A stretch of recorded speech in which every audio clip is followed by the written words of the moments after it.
Good afternoon, welcome. So our first session today is going to be on one of the topics that Elizabeth was just mentioning, which is land use in Oregon.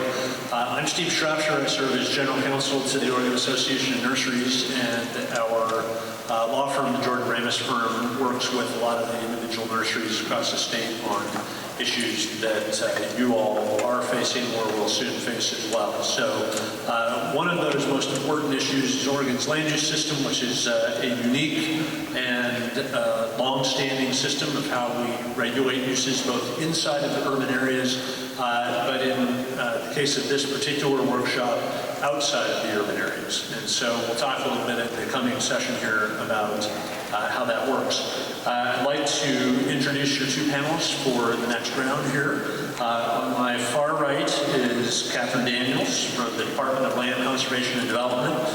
She's a farm and forest lands specialist. DLCD is the state agency that regulates land use permitting and planning across the entire state, which includes agricultural lands. To my immediate right is Representative Ken Helm of District 34, and he is here today joining us. He's not only a state representative, but a land use lawyer in his own right. He has a Juris Doctorate from Willamette University, and for the last 9 years he's been practicing as a solo practitioner, focusing in land use and code enforcement areas, also serves as a code enforcement hearings officer in many cities and counties around the state. As a legislator, he was appointed Vice Chair of Rural Communities, Water, and Land Use, and has also, relevant to today, served on the Joint Committee for implementing Measure 91. He brings his land use experience to bear at the legislature, and in particular on issues related to the cannabis industry. So without further ado, our panel.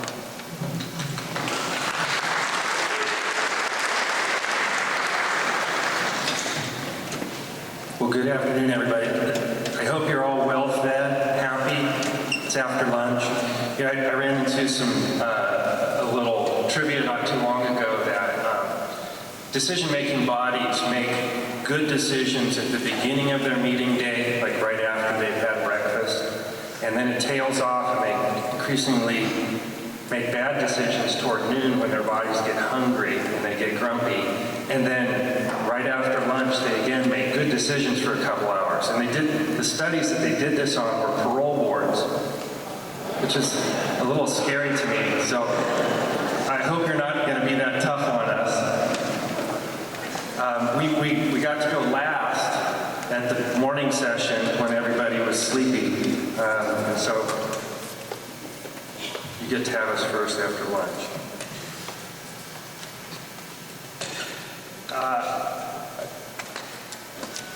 I wanted to serve on the Marijuana Legalization Committee at the legislature because I thought it was going to be a historic jump forward for our state. And so I asked the speaker right out of the box to put me on that committee.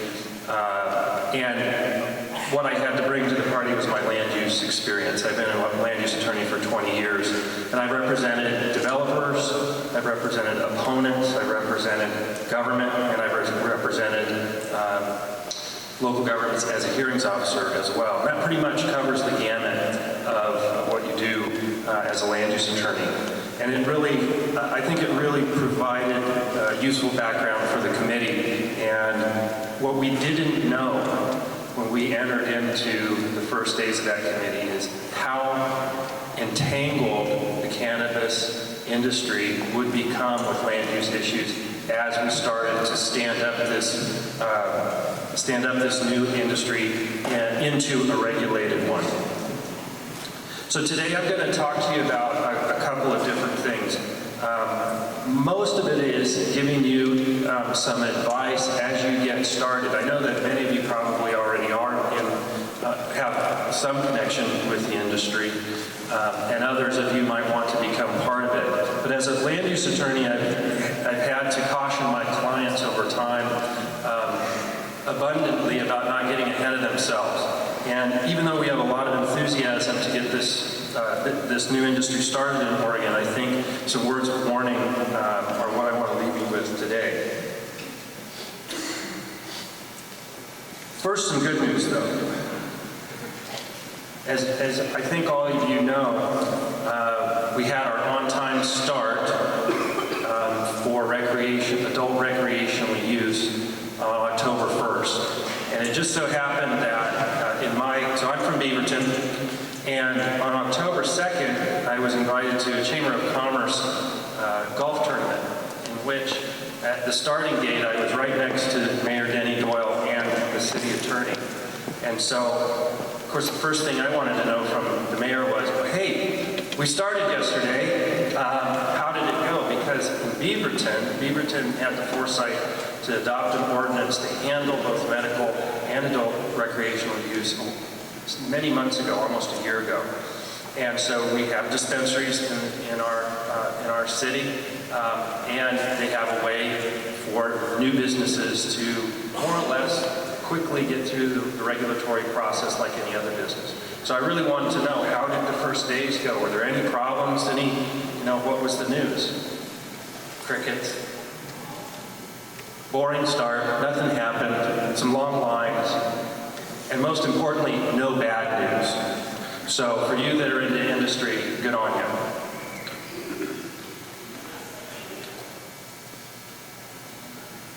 The first thing I want to recommend that you find out if you're interested in this industry is which cities and counties have opted out.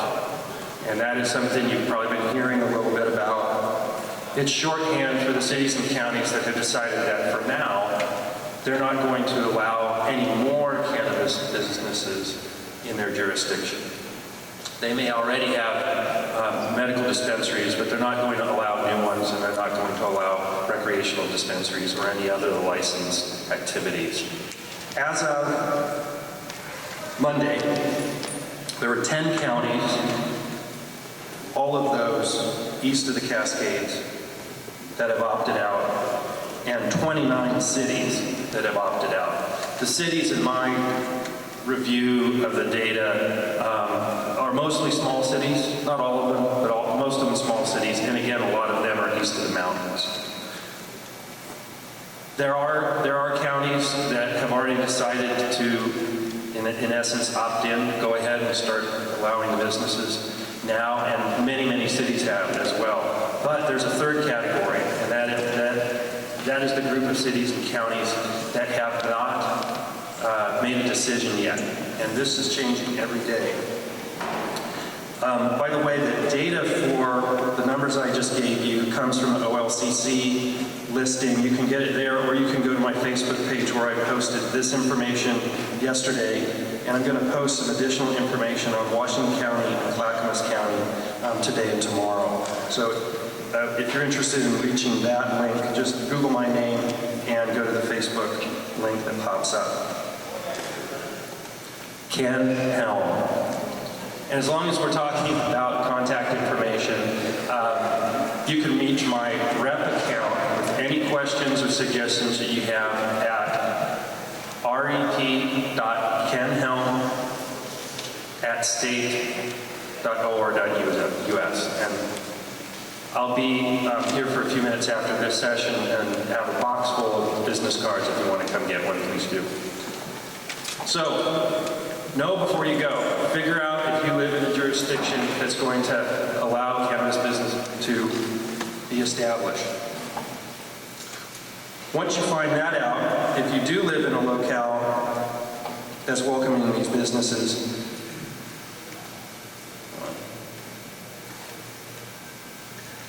my little device is giving me a hard time. You're probably going to be faced with two different situations. I'm going to back up. For that group of cities and counties that have not quite decided, you can, as somebody that's interested in that process, both inform yourself about what the proposed ordinances might be, and you can have an impact.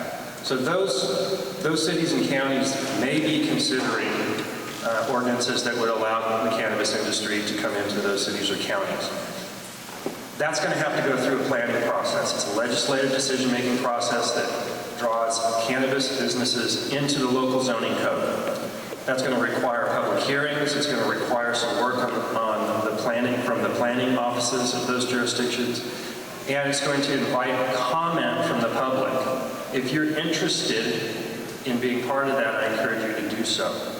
Because, like all the other land use in this state, it's not a top-down system. The state doesn't decree exactly what's going to happen for a given type of land use in each city and county.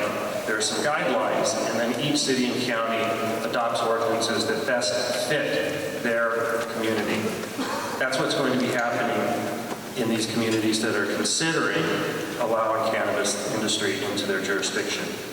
So become active there, and the best place to start is the local planning office. You can walk in, you can call them, and find out who the planner in charge is, and get their name, get acquainted with that person, and there's likely to be documents that are on the City of County's website as well. Get those. And when you decide to participate, if you have strong opinions, or you want to shape how the zoning ordinance will look vis-a-vis the cannabis industry in your community, submit written comments with specific, constructive advice. Don't just go to a hearing and talk. It's good to exercise your right to free speech in public forums, but if you want the decision makers to remember what you said, you got to hand them a piece of paper. And remember, I'm one of those people. So I know the value of getting a piece of paper that's got some constructive comments on it with suggestions that just might make sense. So I encourage you to do that. For those of you that already live in a jurisdiction where there's an ordinance allowing cannabis businesses, you'll probably be faced with a couple of different situations. One, the city or county has decided where cannabis businesses are going to be allowed, and it probably subjected that category to some clear and objective standards, what land use planners and attorneys call an as-of-right use. You all probably understand as-of-right because you live somewhere. Your single-family dwellings or your apartments that you live in, condos. In residential zones, those are as-of-right uses, which means there isn't another huge planning process to go through when somebody wants to build one of those facilities in the community. So for cannabis businesses in an as-of-right zone, you would go in and say, what's the permit required here? It may be a building permit, you might need an occupancy permit. But as long as you meet those criteria that are supposed to be clear and objective, you'll get your permit and you're good to go. There's another category, though, that apply to zones where it's a little bit more difficult to cite uses that may or may not be compatible, or you may need to make them compatible for the city to work. Some of you might be familiar with conditional use approvals, or type 1, or type 2 and type 3 review processes, as they're sometimes called. That means your application for a cannabis industry business would be subjected to notice to your neighbors and a public review, a public hearing, and public comment. That can be a more difficult process to get through.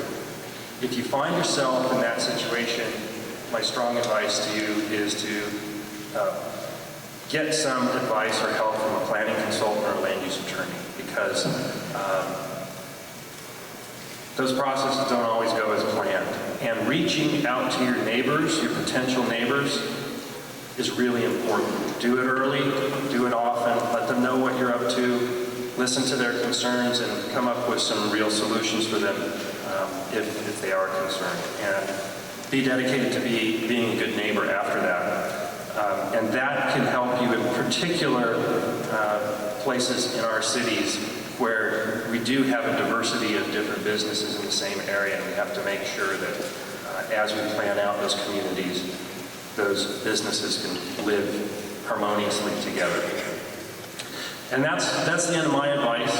I know that you're anxious to get moving, and they're probably frustrated by the present rulemaking at OLCC, maybe some of you both in its content and just the amount of time it takes. And I just remind you This is a completely new industry that requires a unique set of regulations to make it work right and to make it work fairly for everyone.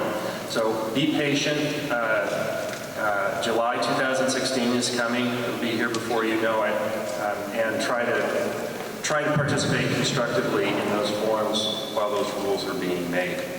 Now I'll hand it over to Katherine.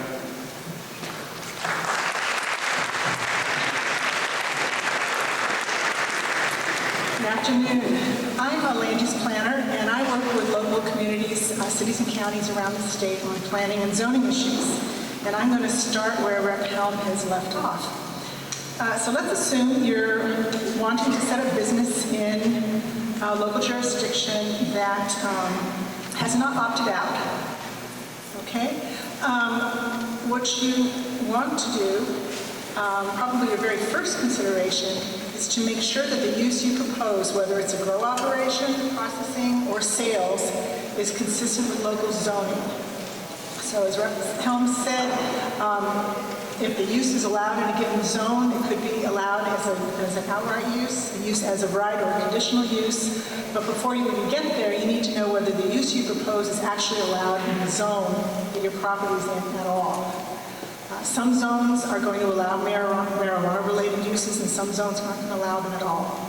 So even in a county that hasn't opted out, or a city that hasn't opted out, you still need to get clear on the zoning, particularly if you have not yet acquired a piece of land that you want to work on. You definitely don't want to acquire that land if it's not zoned to permit the kind of use that you want to have happen there. The OLCC is only allowed to issue licenses to uses that are determined by the local government to be compatible with their zoning. When you go to the OLCC for a license, they will ask the local jurisdiction, the local planning office, to fill out a land use compatibility statement. We call that a LUC statement. And there'll be a box on there for the local community to check whether or not the proposed use is consistent with local zoning. If they check no, then you're out of luck and you're not going to get that license from the OLCC. So that's how important it is to check out the zoning very early on in your process. So which zones are most likely to allow marijuana-related operations, particularly grow operations? Those are your exclusive farm use zones. In Oregon, about 16 million acres are zoned exclusive farm use or EFU. That zoning category occupies about half of the non-federal land base in the whole state. So there's a lot of EFU zoning. Those zones are specifically designed to accommodate farm uses of all types. And those are the areas where you'll run into the fewest problems in setting up a grow operation. House Bill 3400 defines a recreational marijuana crop as a farm use, which makes marijuana grows an allowed use, an outright allowed use, without local permits in EFU zones across the state. A county that has not opted out must allow marijuana grow operations all throughout its exclusive farm use zones. Farm use also includes the drying of a marijuana product and the packaging and the labeling of that product. It could also potentially include the wholesaling of that product, which might involve an additional OLCC license. OLCC licenses are for growing, processing, wholesaling, and retail sale of that product. Right to farm laws protect farm operations in exclusive farm use zones, and to some extent in other zones as well. Those protect all types of farm operations from nuisance and trespass suits and local ordinances. At the same time, House Bill 3400 does allow local governments to adopt what it calls reasonable regulations that would apply to marijuana-related land uses. It's not entirely clear how those two ideas are going to jive. Reasonable regulations and right to farm regulations. Some communities, some counties are thinking of setbacks from adjacent properties for marijuana grow operations. Not exactly clear how that's going to fall out, but you can expect some jurisdictions will have some kinds of conditions. Related uses that are allowable in EFU zones include agricultural buildings. That would be greenhouses, barns, this sort of thing. Those are uses permitted by right. You do need a permit for them, but they're easy to get in EFU zones, but also in other zones. You could get those ag buildings. In EFU zones, you can get on-farm, you can get permits for on-farm, small-scale processing. If you want to do a certain amount of processing, as long as at least 25% of the product you process is grown on your property. You can get as much as 75% of it from other properties. As long as any building that's involved is not more than 10,000 square feet, you can do that kind of small-scale on-farm processing in the EFU zone. There are a number of uses that are specifically prohibited in conjunction with the marijuana crop in an exclusive farm use zone. You should be aware of those. They include any kind of farm-related dwellings. Cannot be gotten on the basis of the marijuana crop or in conjunction with the marijuana crop. That includes primary farm dwellings, accessory farm dwellings, such as for seasonal farm housing, and also relative farm housing. So my suggestion would be, if you're looking for a property, to get one that already has a dwelling on it. Other uses that are prohibited include farm stands. You cannot have a farm stand that sells any kind of marijuana product, and commercial activities in conjunction with farm use, which is normally would be a larger scale processing operation. Counties are going to differ with respect to whether they allow marijuana-related uses in other zones outside of EFU zones, such as forest zones and rural residential zones. That'll really depend from county to county. And counties are in the process right now of making amendments to ordinances, making those decisions. So if you want to influence whether these uses are allowed in other zones besides the EFU, it certainly is a good time to reach out to counties and let them know what you think. Large-scale or off-farm processing generally would need to occur in commercial and industrial zones in counties or in cities. And the retail sale of marijuana or marijuana products is going to have to be pretty much exclusively in commercial zones, whether they're in counties or cities. Finally, in addition to land use approvals, any kind of development in any kind of zone would need to comply with local building, plumbing, mechanical, electrical, and fire codes. The agricultural buildings that I referred to are sometimes referred to as ag-exempt buildings because they are exempted from the structural specialty code. So they don't have to meet structural standards. The other kinds of standards they do have to meet, and your local planning department can familiarize you with these other kinds of regulations. Finally, our agency is not going to be adopting any rules in conjunction with House Bill 3400, except strict conformance rules that literally, word for word incorporate the language that's in House Bill 3400, primarily to do with the prohibited uses in the EFU zones.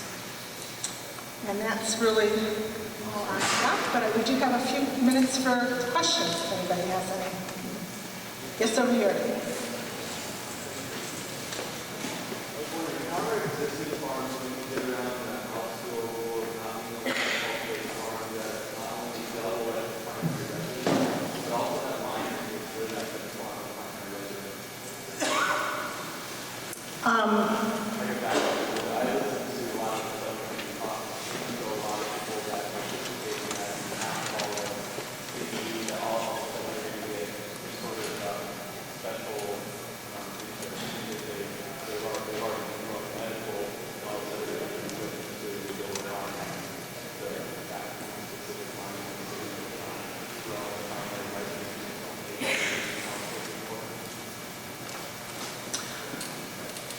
I only got part of the question, and I'm not sure. I think it's getting into issues other than just land use. Yeah, I'm afraid that's not land use enough related to do with minors. I really can't answer that one. Yes, back there? I think you're referring to the draft rules that were approved. I emailed that specific question, that is not exactly the question, but about the no minors there. Well, that's actually more of the secondary part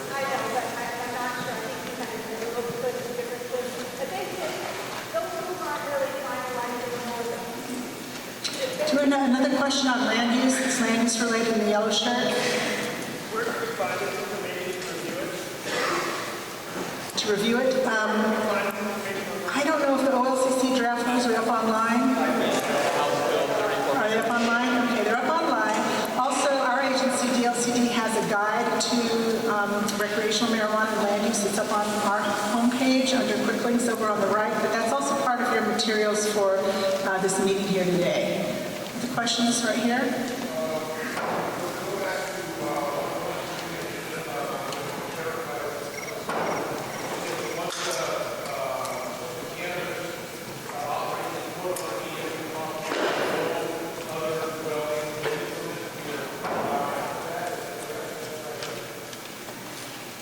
No farm-related dwelling permit can be issued on the basis of marijuana growing on the property.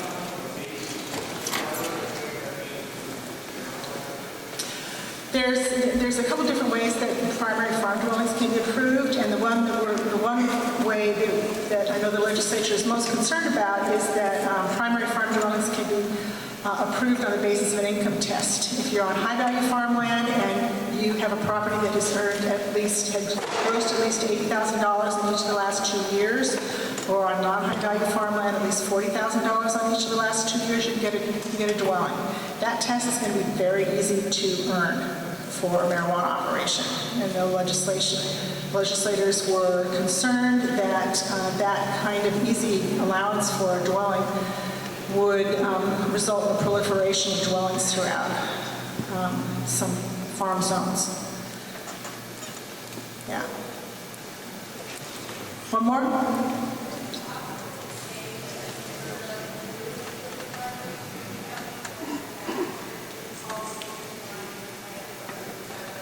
So the question is whether it's possible to get a zone change from another zone, such as a forest zone, to an EFU zone. Yes, it's possible. You'd have to make an application to the county for a legislative change, a rezoning, and you'd have to have a rationale, a basis for it. For instance, if the land has historically been in farm use rather than forest use. One more question? Lots of questions here. I'll also be available right after the talk here. I'm going to go over into the hall. Go ahead.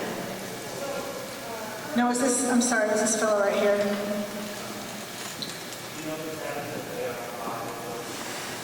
AR5 zoning? That's probably a rural residential zone. And that's really a toss-up. Counties are in the process of deciding right now whether their rural residential zones are going to be zones in which a marijuana crop can be cultivated. A lot of rural residential zones throughout counties allow farm use. So unless a county comes in and makes a change to say that it's going to single out marijuana and not allow it as a farm use, then it would be understood to be permitted. But I encourage people with those concerns to talk to the county. I'm going to, our next speaker's ready. I'm going to be over here and available for other people who have questions. Thank you.